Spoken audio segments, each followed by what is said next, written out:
Bukan hanya kebun dan sungaimu yang dirampas tanpa keadilan.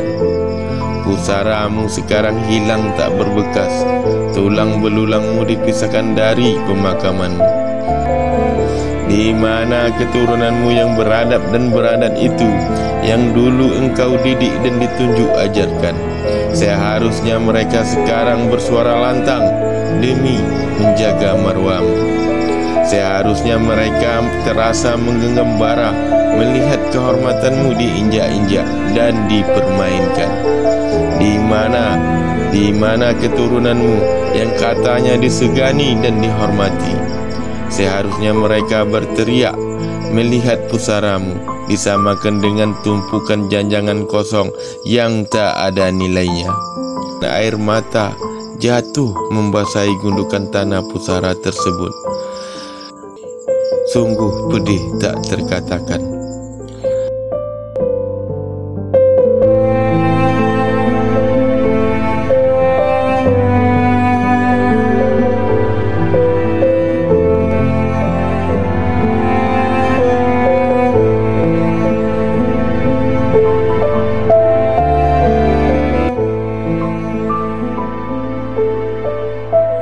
Di tengah hamparan kebun sawit yang terbentang luas,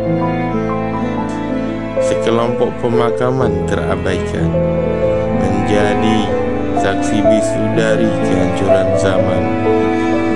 Batu nisan yang hilang bersama alam, reruntuhan berserakan di antara semak belukar liar, menyisakan pemandangan yang menyayat hati.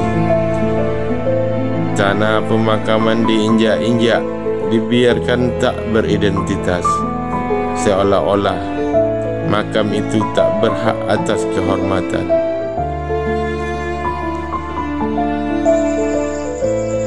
Namun, di antara generasi yang lupa, ada Said dan Aryan yang selalu memperjuangkan marwah dan kehormatan yang terlupakan. Dalam hati kecil mereka berkata, gundukan tanah pusara ini diinjak-injak, kadang dikencingi, miris. Pemakaman yang sudah rusak bertambah rusak, sangat menyayat hati. Seolah-olah makam-makam ini tak bertuan, padahal keturunannya menyebar kemana-mana, punya macam pengaruh di tengah kehidupan. Ada tokoh adat, pejabat, dan ada yang menjadi wakil rakyat.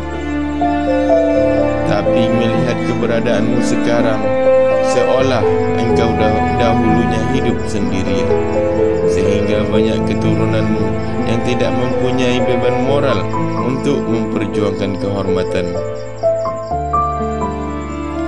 36 tahun keberadaanmu tetap demikian. Waktu yang berlalu lama tak memberikan kebaikan. Pusaramu tetap tanpa identitas, tanpa batu nisan, dan di gundukan tanah pembaringanmu berdiri batang sawit yang berdiri congkak, sama seperti mereka yang tidak memperdulikanmu.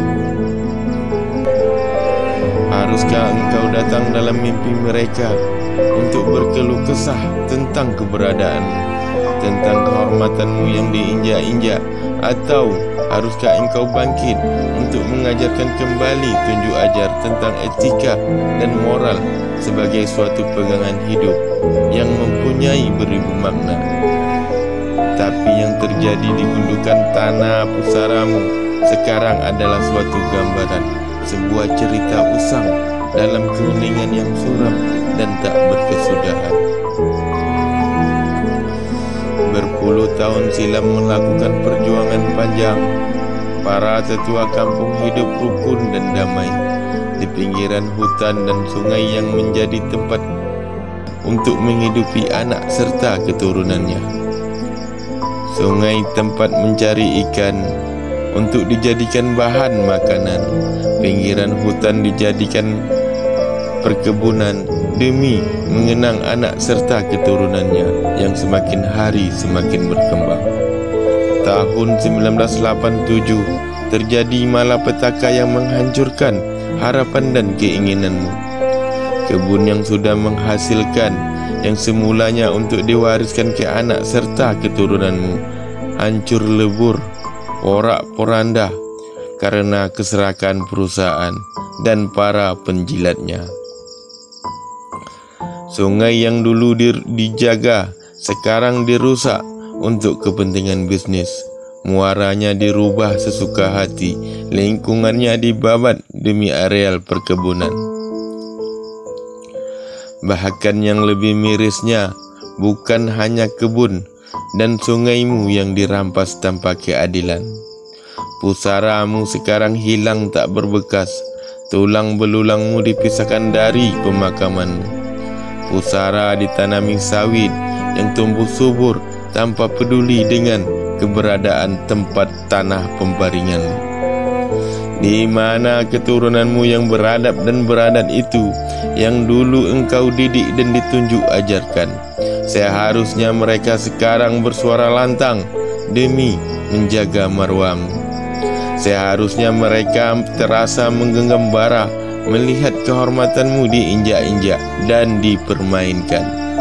Di mana keturunanmu yang katanya disegani dan dihormati?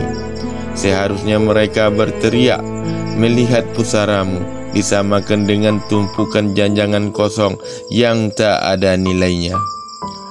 Atau mungkin semua keturunanmu tabu untuk menceritakan kembali sejarahmu ke anak cucu mereka. Semua akhlak dan etika yang kau tanamkan, adakah yang masih berbekas di hati mereka untuk menjaga marwahmu dan menegakkan keadilan?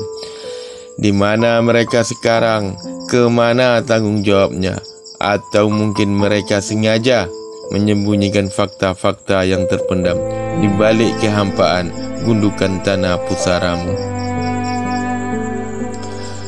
Saat itu di dalam keheningan yang mendalam, Said dan Aryan mempertaruhkan semua yang ada untuk mencari keadilan demi kehormatan leluhurnya. Di gundukan tanah pemakaman tersebut, mereka menabur bunga dan menyiramkan air suci, mencoba untuk mengembalikan kehormatan yang terkubur. Ketidakadilan yang diterima leluhur juga mereka rasakan sejak berpuluh tahun yang lalu, meninggalkan luka yang dalam di hatinya. Tak terasa tetesan air mata jatuh membasahi gundukan tanah pusara tersebut.